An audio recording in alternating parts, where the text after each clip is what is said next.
I'm a right-handed pitcher, topped at 92 miles an hour.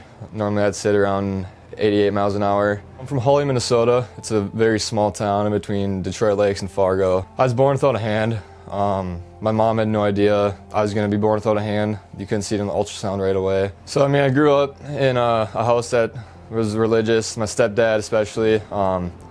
He was a big-time Sunday school leader and confirmation leader too, all the way through.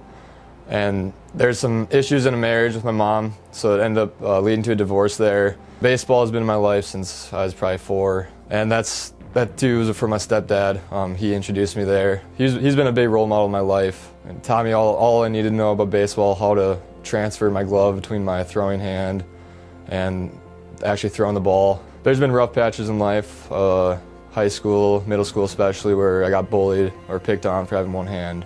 My freshman year of college, I kind of went through a rough patch with that, where I actually ended up quitting baseball and thought I didn't want to play anymore just because I was in a bad situation there. It was September 25th. I went under Tommy John surgery on my right elbow for pitching, which ended my senior year of baseball, unfortunately. And at the time, I thought it was probably the end of my baseball career in all, just because of the senior surgery. Wasn't looking good.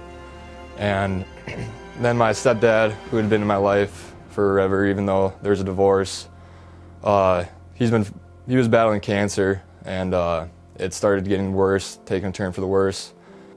It was just a really hard time. My stepdad ended up passing away a month after I got kicked off the baseball team, which really started the whole hard times, and it kind of carried through the whole rest of the school year. Even though I seemed to be happy, I tried my best to be happy and show that. Started questioning my worth a little bit, and honestly I had nowhere else to turn to. And one of my roommates asked me if I wanted to go to church, because my stepdad always told me that I need to find a church.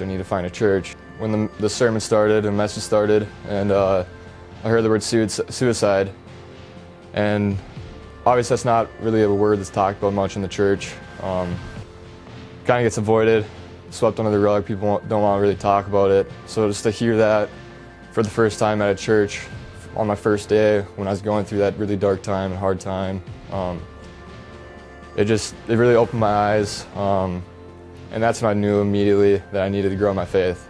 I knew right then and there that Embrace was the church I wanted to be at. It's where I needed to be at, and I was really happy I was able to find it so quickly in the year. So I think that was another sign too, it was my first year without him. Got brought in this new place, and that message just kind of rung in my head afterwards. You found a church. You found a church. Just right away, listening to Adam's messages, I felt like I could connect with him, and just that he would be a person there I could talk to if I ever needed that. So that's what led me to message him after that day I got baptized. Hey Adam, I just wanted to reach out and say how appreciative I am that I found Embrace. I've been going through a tough stretch, like I said before, being baptized again today.